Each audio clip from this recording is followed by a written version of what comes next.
Adobe Illustrator is really helpful and powerful for making figures and graphics. Here is an overview of some of the fundamentals of Illustrator for getting it to work to get like the minimal that you need to get by to make scientific figures, graphics, all these sorts of things. Nothing super duper fancy, but some of the basics and shortcuts and key things that I wish I knew when I first started out. So each of these, so each of these white things, these are artboards, and one of the ways that you can export things in Adobe Illustrator is based on artboards. So you can make each of these artboards kind of like a figure, name them with the file name you want, and then export them. And we'll talk more about exporting later. But first, let's talk about objects and selection and this sort of thing. So the key things that you need to know, V is going to be this black arrowhead that you see right here. This is the begin. If you press V, you can get to here, or you can click on it, and it's called the selection tool. And you're going to select entire object. So I have this group of objects. If I use V, I'm going to select the entire object. If I use A, this will give me the white arrow or the direct select tool. So if I click A and now I click, you can see that I'm just clicking on one of the components of this group. I know if you select, like if I were to select this and now I were to press V, I would be able to move that component as its whole thing rather than just moving it as an individual point. One of the things with the A tool is that you can select and then move these individual anchor points in order to edit an object. So if I were to click on with this with B, well, now I'm clicking on the entire object, but if I were to click and go into this, I would be, with B tool, I'm moving this entire thing. But with A tool, if you click on it in the center, you're still going to be on the entire thing. But if I click on one of these anchor points, now I can move that anchor point in order to alter the item. If you want to select multiple things, what you can do is you can press Shift. So say I want to select this and this. If I hold down Shift while I'm clicking them, now I've clicked them both. And I'll talk more about this later. But if you are then wanting to align these objects, once you've clicked Shift, once you've selected multiple objects, if you click on one of them, it's going to make that the key object that you're going to align to. So so hold down Shift to select multiple objects, and then after you've released Shift, click on the object you want to make a key object if you're doing that sort of thing. If you do Command A, you're going to select everything. And this is just like you would Command A on a normal, on another program where it selects everything. So you want to select things that are the same color or the same fill or the same stroke. What you can do is if you click on the object, so I'm going to click A, so I'm doing the direct select, click this, and so I want to click, if I want to do everything that's the same color, I'm going to select same and same fill color. Now you can see that I'm also going to be selecting this guy, but I'm also selecting it on every board in here. So if you wanted to do it with just on this artboard, I would have to first select this, like everything on this artboard, and then do the select within that. But this can be really helpful if, say, you want to change the coloring on a figure or a chart or that sort of thing. Okay, so I kind of mentioned groups earlier, but I didn't go into it. So basically, this object right now, it's a group consisting of multiple objects. So each of these is an object within this larger group. If I wanted to make something a group, what you can do is, say I want to group, so this is a group 2 with, say I wanted to put this, so I wanted to put this tRNA on this ribosome, and then I want to group these together. So what I'm going to do is I'm going to hold to both, so Shift and then select both items, and then do Command G. Now these objects are a group, and if I click on it with my B tool, I'm going to be moving them as a group. If I want to ungroup them, what I could do was click on it and then Command Shift G.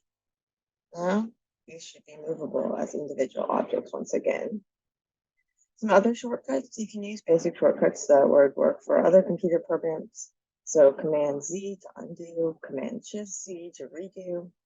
You can do Command plus sign if you want to zoom in, command minus sign if you want to zoom out. You can also use the trackboard if you set it up that way, and so that you can pinch zoom.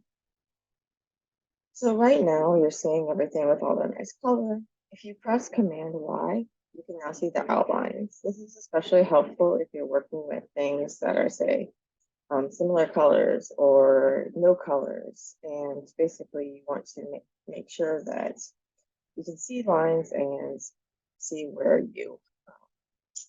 different lines are and help align things, various reasons why this might be helpful in various circumstances. And then just press command Y again to get out of that mode. So right now, if I have on an object, you can see the edges of this object and you can see these points. These are these like edit points, these anchor points. If you press command H, it's going to hide those anchor points. So if you can't find those anchor points, that's probably why. And so command plus H. So you can use command C and command V as for copy and paste, just like on another computer. But one of the most helpful things is command F, and this is going to paste in place. So say I wanted to take this tRNA and I want to move it right here. And what I could do is then I could copy this object, and then if I wanted to, okay, well, I wanted to move that back because I want to have it separately as well. Now I could click on this object, maybe go into the group, press command F, and now I'm going to have that tRNA present in that group. And note that you can see that it's going to slider right now, and that's because I have this object set to reduce opacity. So you can set the opacity up here, or you can also set it here with this transparency function. You can also do fancy things like make masks, which I'm not going to go into here, but kind of like custom shapes and custom filters that you want to. Another really useful thing about like copying and pasting and stuff is if you take an object and if you press the option key when you're moving it, you'll see these two arrowheads point picked up. As long as you click and release while you're still holding the option key, now you're going to have a second copy of it. And so this can be really, really helpful. And if you're holding on the shift key, you can get it constrained to specific angles, such as along the same path. Really, really helpful stuff. I think you're probably going to be doing the most option is actually like aligning objects. Go to window align, or you do shift F7, you'll get this align window. And so basically, if you want, I mentioned before how if you select objects and then you click on one of them, well, now that's going to be set as the reference object. So if I were to align all of the objects horizontally with this one, they're going to go like that. You're going to go to that object instead of trying to basically make the average. So if I don't set a key object, it's just going to kind of average things out. So I have these objects, and if I were to go and align them at the bottom, they're going to go to the lowest object. If I were to align them at the center, they would kind of like just like average to the middle. If you do the top or the bottom, it's going to go to the highest or the lowest. Now say I wanted to make it to a specific item. I could then shift, hold and drag and select them all, click the one I wanted to be the key object, and align them to that object. So this is the basics of align to the center, on the top, the bottom, the sides. Right now you have it set to align to the selection. You could also align it to the artboard. So if I wanted to make all of these go to the bottom of the artboard, say. If you want to like evenly distribute these, what you can do is you can distribute either the centers of the objects or the sides of the objects, where you can distribute the spacing around the objects. So this can be really helpful too. Something like that. So when you're on an object, if you want to change kind of like the focal point of where you are aligning to, so if I'm on an object, you can see up here it's showing me the X and the Y coordinates as well as the width and the height. You can also get this if you click on this like info button. Now this can be really helpful if you want to then adjust the position of another object so that it matches, even if those objects are say in different groups or in different artboards and that sort of thing. Okay, and yeah, so then you could say if I wanted to make this object the same size, I could copy and paste the width of it into one of these. Right now it has this link thing selected, which means it's going to constrain the width and the height, so it's not going to squish it or change the proportions. But if I unclick that, then it would. Okay, so let's talk about reformatting objects. So say I have these multiple objects and okay, well, they're too big. So what I'm going to do is I'm going to select them. So I could go through and do my shift select and click them each individually. But what's easier is if you just click and drag out a selection tool. So just click and then drag and it will select the things that are under what you're dragging. This is working. Oh, so I should have, this is working with the V right now. You can also do it with the A tool, and then you would just be selecting those parts. Okay, so once I've selected them, now I want to make them smaller. There are a couple of ways to do this. The most important thing is that you want to preserve typically the aspect ratio.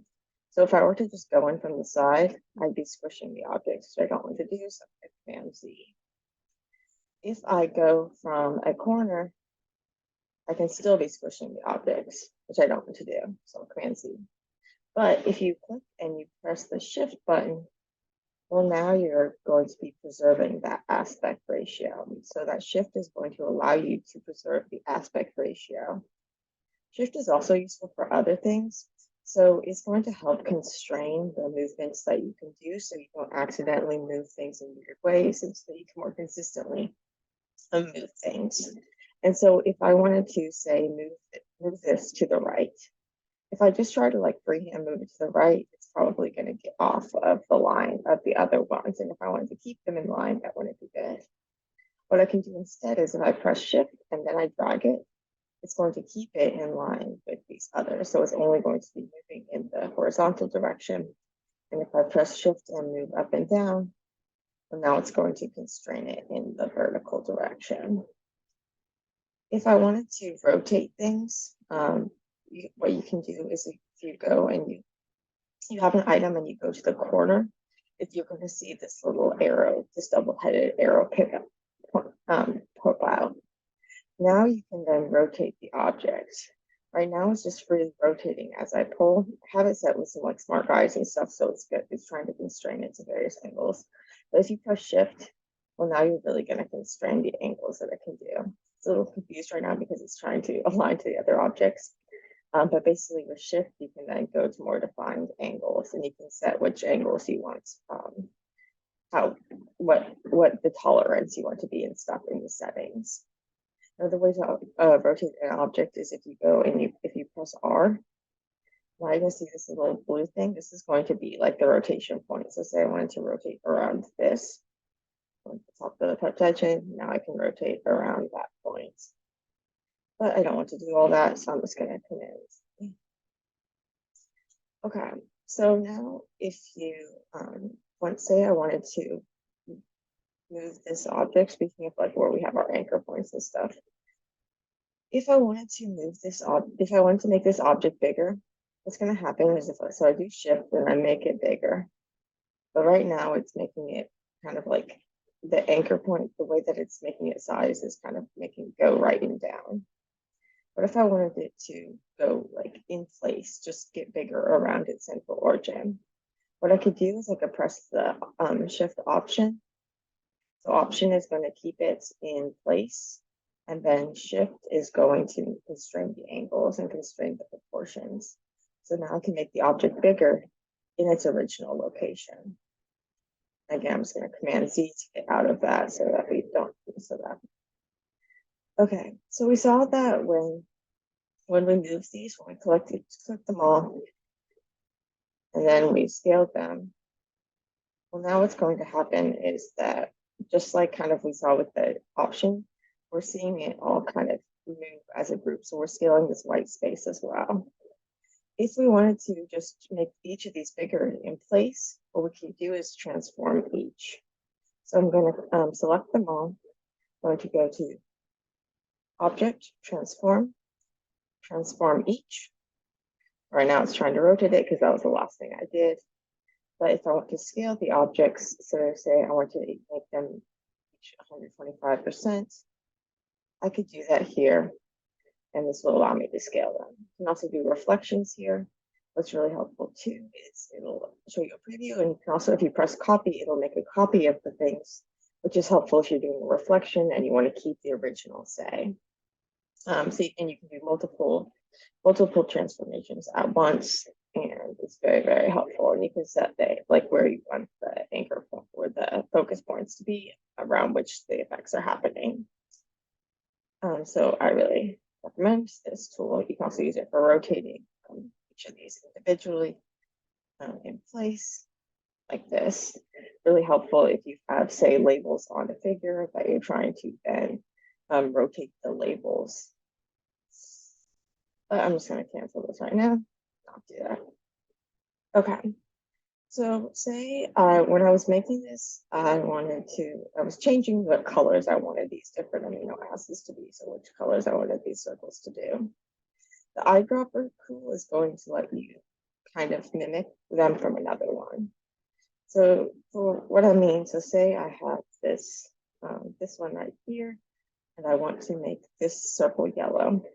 What I could do is I could click on this circle. So I'm using the A tool, and then because this is part of a group, I'm using A, and I'm selecting on the inside of the thing. If I were to select on just a point, an anchor point, that's going to just try to move the whole thing unless I press V to get into that object. But if you just directly press in the center of the object, then even though it's part of the group, it's going to select that individual object within the group. And now I want to make it yellow. So what I'm going to do is I'm going to press I. This is going to give me the eyedropper tool. I could also have gotten it if I clicked here. Now I'm going to click here and this will now turn yellow. I wanted to make it teal. I could click on the teal one. And of course, I could just click a color from the color swap if I wanted it a different color. You'll note that right now I accidentally just outlined it because you have this fill and the outline stroke that you can set the colors for individually. And so in order to, if you have this line, it's none or transparent. So if I wanted to work with the fill, I could click on the fill and then do it this way. If I wanted to switch the fill and stroke, you could just press this arrow key. You can also do this by Shift X. Okay. Now I'm just going to do that, and we'll get more into strokes and stuff later. Okay. I guess the easiest way to do this would just be to mimic the format of one of these other ones. And you can see here, I have it set so that it's mimicking both the fill and the stroke. You can set the options you want for the eyedropper tool as to what you want it to copy and what you don't want it to copy. You can also do things like change them so that you'll be able to get a look, get the color from like a JPEG and things like that, which I'm not going to go into here, but there are ways to do it, and if you Google it, you'll find how. Okay, so arranging objects. So as I mentioned, I have these objects as like parts of groups. Say I want to stick this tRNA on the ribosome again, and then I wanted to. This can be if I wanted to rearrange the order of things. So let's talk about arranging objects. So say I want to take this tRNA and I want to put it in front of this ribosome. Well, right now it's going behind the ribosome. It's below it in the order. What I can do is I can do command shift, and then this bracket in order to bring it forward, or command shift and then the left bracket in order to bring it backwards. Right now you can still see it because I have this ribosome that's partly transparent again. So basically, if you do command shift and then the bracket is going to take it all the way back or all the way forward. If you don't include the shift, it'll take it one level down. So when you're in an object, there's these things called like layers, and you can see that within this layer, there's like groups. And then within each of these groups, you can see all these different layers and the order things are in. You can also adjust the order in this way. Sometimes objects don't seem to be cooperating when you try to arrange them. So they could be in different groups. So like in different layers. And this could kind of complicate things. And so I'm not very good with layers, but there are ways to do like it so you have a lot of different layers. If things aren't in the same layer, then they're not going to shift, and the brackets and stuff aren't going to work with them. And so, but if you group them together, then they'll be on the same layer and then arrange them. And let's talk about lines and shapes. Okay, so basically we talked a little bit before about how you want to make sure that if you're working with a line, you have the stroke highlighted, and if you're working with a fill, you want to have this have the fill box highlighted. If you just want to draw a simple line, if you press P, what you're going to get is this like pen tool, this Bezier tool. Basically, when you click, you're going to get a point, and if you click again, you're going to get another point. And you can click, click, click, click, click, and get things. To escape out of the line, to stop the line, you can either press escape, or what you could do is you can press B, and this is going to just escape and select the item. And then if you were to just use the V, the select tool, you would then be moving the entire line. If you use a direct select, you can now click on one of the anchor points and adjust it. You can also get to this Bezier tool here, this pen tool here. You can add points to a line by pressing the plus sign, going to allow to add points to an existing line. And if you were to press the minus sign, you can then click on a point that's there, you'll get the point. Now, note that if you were to click on a point and then you just press delete, now you're actually you're like breaking the line. Whereas if you press the minus button and click on a point, you're just removing that point. You can also do it from the board up here. You can also use like this cut tool, if you want to cut the path at the selected anchor points. So say I wanted to divide the line here. I can click and I can cut it. And now you have this as two different lines. Okay, so say I have a line and I have this jaggedy line.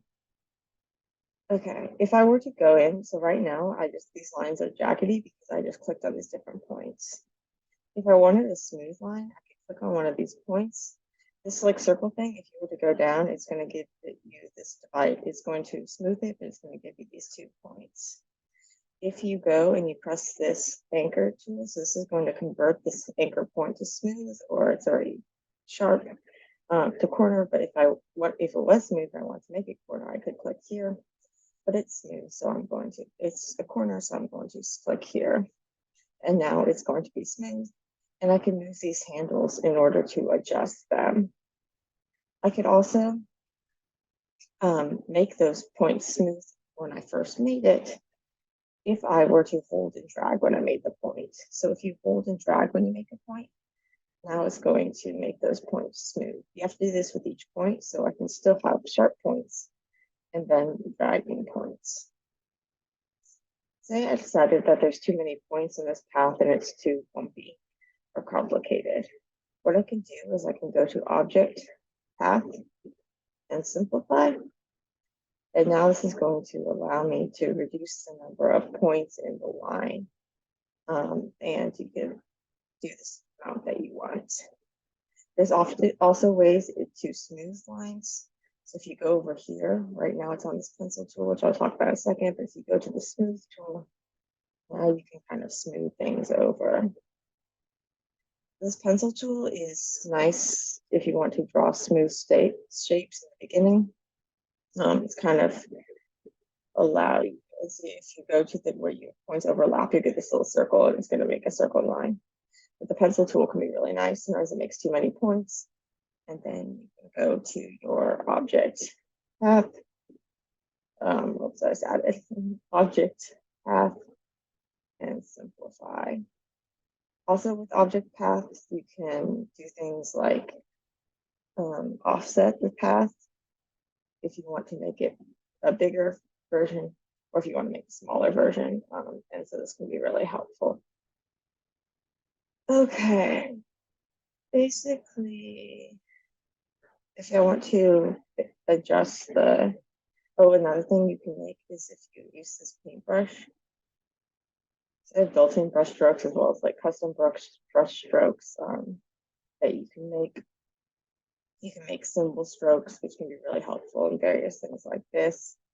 But if you want to kind of like round or line and stuff, you can just use one of these round tools, and then with the paintbrush, you'll make like shapes with that brush. Okay, I'm not going to get into like custom brushes and that sort of thing, but they're really useful. Working with symbols, I'm not going to get into symbols, but you can make your own custom symbols, which are kind of you can then reuse and modify, and then it'll be every instance that you change is going to be modified. So for things that I use in a lot of my figures, like scissors, or even for these various tRNAs, I can then make those as different symbols. Okay. You can also, there's this width tool. This can be really helpful if you want to make lines different, different profiles of lines, and you can do some really fancy things to make lines different shapes and things. Okay, when it comes to like scaling things, make sure that in your settings you have it set to scale the strokes and effects if you want to, or else what's going to happen is that if it doesn't scale the strokes, if you were to make an object bigger, but the stroke size stayed the same, then the stroke will be overwhelming. So this is a stroke. You can also get to it if you go to Window, Stroke, or press F10. You can modify the weight. If you press Shift when you're changing this, it's going to go by increments of like, well, right now it's set to increments of 10. But sometimes you might not want that. Also just set the stroke here. The capping is going to dictate like what type of cap it is and how it relates to the point, whether it's sticking out or not. You can do things like make dashed lines. You can separate how dashed you want it to be. You can add arrows, various things like this. Okay, so lots of things about strokes and lines and shapes and various things. Just in terms of shapes, I'm not going to get it really into this, but there are things that you could do if you wanted to, say, combine shapes. This tool, you can basically combine these shapes into one. I could split up these shapes into multiple pieces. There's different ways that you can divide things and change things. If I wanted to draw inside of a shape, I could press this like draw inside. And now anything that I draw, even no matter how big this object is going to just show up inside of that shape. If I want to modify this by itself, I could press on the A and then adjust this where that is, or else it's going to be hard to work with. Okay, working with text. So basically, this is just some random text from another post. If I wanted to get into text mode, you can press T, or you can click up here. A couple key things about the text mode is that, so right now I have it set so it has this filled in circle. This is basically now what is going to happen is if I move the shape of this text box, it's going to move the shape, but the text is going to stay the same size. If I were to double click this and I get this white box, and now what's going to happen is if I try to move things, it's just going to squish everything. It's not going to change. It's going to scale the text, and if I'm not using Shift and doing it carefully, it's going to squish the text. So you want to be careful when you're doing that. And another thing is then you can convert it back to this normal text. And now if I move this, because it had been on that white, the white mode, it's going to have added spaces, or it's going to have added like break lines. And so then I would have to go in and remove those extra spaces. So it can be kind of a pain. That's not what you're actually intending to do. If you want to keep things as keep things in that like filled in mode, but have be able to scale it. You can actually, if you have this like part of a group, if you have like multiple things selected and then you shift and scale, you can then be scaling this and it will stay in that filled mode. You can also just directly change the size of the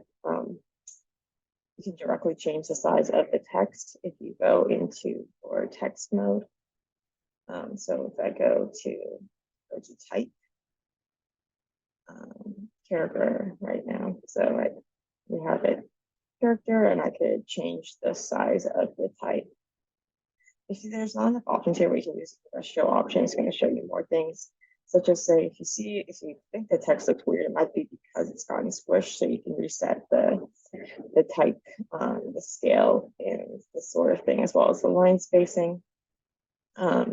If the line spacing say gets off, we can just do is go to auto, and it's going to reset that. Sometimes it'll go to like hyphenating things that you don't want, and then you can make sure that on the paragraph it's not hyphenate, is not selected.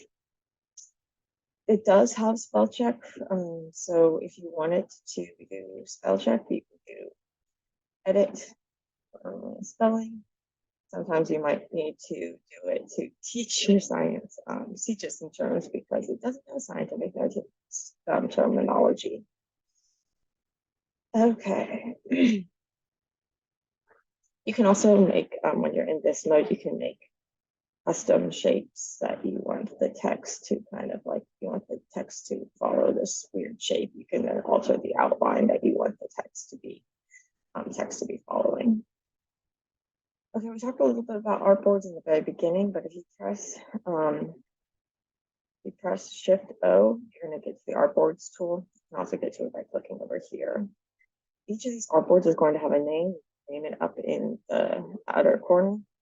And now if you were to export the file by the artboards, the file would be that artboard name. If you want to say this artboard is like way too big for this, what I can do is if I want to select these, but I want the artboard to be around, now I can go to Object, Artboards, Fit to Selected Art. If you were to fit to artwork bounds, it would be all of this stuff on the file, but if I just do to selected art, it's just going to be here. Now maybe that's too tight. What you can do is if I go here, you can actually scale the artboard just like you would an object. So if I press Option, and if I do this in place, now it's going to scale right around and keep that kind of like dimensions, or keep it around that height. Okay, so I talked a little about colors before and how you could use the eyedropper tool. When you go to colors, you can set it in, so to be dealing with a certain color or whatever, you can set it to be, right now it's in RGB. You can also do hue, saturation, brightness. This can be helpful if you want to mess with like the saturation or the brightness to try to make the colors lighter without actually changing the transparency. You can use the color guide. This is helpful down here. Basically, you can select colors that are going to be like similar, or there's various different complementarity and rules and stuff like this. And then there's a bunch of different libraries that you can check out. If you find a color that you like, you can then add a swatch of it to your library so you could find it more easily. Okay. If you are working with one of these workspaces, you can see I kind of got my stuff lost. If I go to the workspace, they have some different preset workspaces you can test out, or you can make your own, and then you can reset it when things get all weird. Okay, let's talk finally about exporting.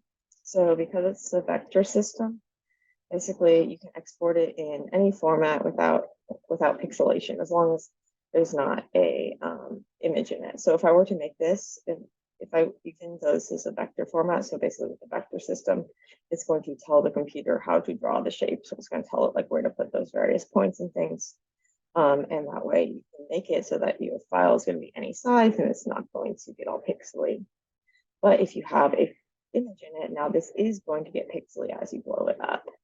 But the actual like shapes and things that we drew these are going to stay nice and crisp. You can see that the text isn't because I just took a picture of this, but if it was text that I had written in here, such as this, now it's going to stay nice and crisp no matter how big I blow it up. And so I can save it as any shape, and you can save it in all sorts of different formats. So, and if you save it as a PDF, you just save that scalability in that format. So if I go to File, Export, Export for Screens. So right now it's set so that it's making these individual selection. It's selected all the artboards, and it would then export these with the artboard name. You can set the scales that you want things to be at. So right now it's at, this is a JPEG, a PNG, PDF, and SVG on various different formats. If you go to setting, you can set it so that if you want the background to be transparent or white, which is only relevant with things like a PNG or a PDF. With the JPEG, it doesn't have that alpha channel, so you can have the transparency option. Okay, but that's one way you can export things. Another way is if you want to just export part of a thing. So say I just wanted to export this. If you go to this asset export, you can then pull the drag something into here, and it's going to add it as an extra asset. Okay, so basically that would be, this is already a group, so it was picking it all together. So I want to make these individual things, so Command-Shift-G, remember, to ungroup the objects. So now I have a bunch of different objects that are separated. If I wanted to keep this asset just like how it looks here, if I want to shift drag to select everything, so I could try to select every object, but I may miss some things. So if you do shift drag, you're not going to have that risk of missing things. If I just drag it over here, now you're going to get a ton of individual things because each of the groups is going to be separate. That's probably not what you want. So what you can do is you can press Option and drag, and now you can get the object in there as the whole, as one thing. You can then name these different things and then export them, and you can export them at different scales and in different formats. And so what you can see is that I've actually exported each of these different stages of translation as individual files. So that what I can do is I can go into my slideshow maker, so I use Keynote, and then I can animate those so that they have them appear and disappear in order, and so that it looks like translation is actually happening. If you want to delete the asset, make sure that you're not actually clicking on the object, you're just clicking on here, and then you can delete it from the asset export without actually modifying what's here.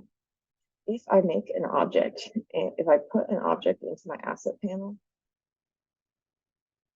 and then I change the underlying object, so say I change the color of this RNA to make it like this one, you can see that the change is already reflected in here because it's linked to what's going on in here. I should also note that I'm using the eyedropper tool that I told you about before, and I'm actually using it on part of a symbol. So the symbols are those reusable things that I talked about before. So these tRNAs that I have here, this is a symbol. You can see something as a symbol if it has that like plus sign. You can change the individual parts of a symbol if there's a dynamic symbol, so you can see symbol dynamic. So even though the original symbol is this light purple color, I'm able to change the color and the stroke and the stuff of the symbol. And you can do this with use the A tool, so that's a direct select tool, and then click on the symbol, on the part of the symbol that you want to change. And then you can use the eyedropper tool just like you would otherwise. Another useful thing is this gradient tool, this thing right here. Another useful thing is this blend tool, so this thing right here. It's really helpful for, we can do really creative things with it, but one of the things that's most simplest things it's helpful for is just like making a grid or making 2 lines for a graph. If you take an object, so I have this line and I command C, command F, so I have 2 of it on top of itself. And I'm going to shift drag to keep these in a line. Select both of the objects, go to this blend tool. If I double click it, it's going to give me the options. If I go to specified steps, I could set the number of steps I want between these objects. Click on the objects, and now voila, I've gotten these objects. Oh, I had an extra line there. Sorry, that wouldn't know either if I didn't have accidentally copied and pasted it twice. So right now, if I were to change one of these lines, so if I just pressed A so I could change one of the points. Now it's going to change them all so that you're blending between these. You're not able to actually edit these in between lines. If I wanted to do that, what I could do is expand. Now this is going to convert these all into individual lines. Right now they're as a group. If I do Command-Shift-G, I can then ungroup them and move them individually, or I could have just gone into the group individually, or use my the H tool, the direct select, and move them individually. All right, so let's talk about working with like images like JPEGs, PNGs, yes, and that sort of thing. If you don't want to be able to change if you want to make it like part of the Illustrator file, what you can do is you can embed it, or if you want to be able to edit the underlying file. So if you import, say, a PDF, you want to be able to alter the things in the PDF. One of the cool things about PDFs is once you insert them, you can actually, as long as it was saved as a vector file, you can then modify the things in the PDF as if it was just made in Illustrator. You can also, what you can do is you can link a file. So if you want to be able to change that file, or you want to change what file it is, go to relink, link it to a different file. When you alter that file, you can then alter the picture that is there. This is really helpful if you are trying to, say, work on making some sort of structure figure and you're making alterations in Primal, and then you want to update those changes. Super geeky, but there are reasons why it's sometimes really useful.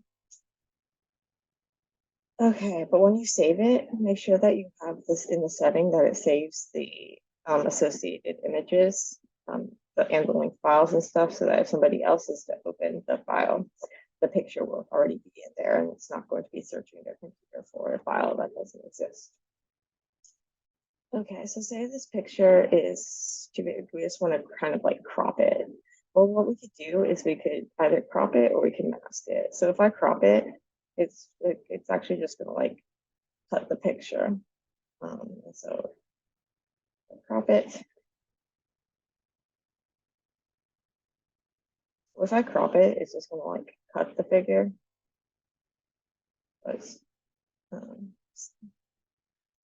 And so now it cut the figure, and this picture is like actually cut. But if I go to mask, now what's going to happen is I can kind of like fake cut the figure. I can create a mask around the region that I want. Now what's going to happen is that the picture is still there, and if I wanted, I can move the picture within the mask, and I can alter the shape of the mask. If I click on the A and then I click on the mask boundaries, and I can alter the shape of the mask. So right now, if we go up here, you can see I'm editing the contents. If I want to edit the clipping path, now I can edit that. Sometimes you want to make like a cool shape, and you want to crop things as a cool shape. And we can also object clipping mask release, and I've removed that mask.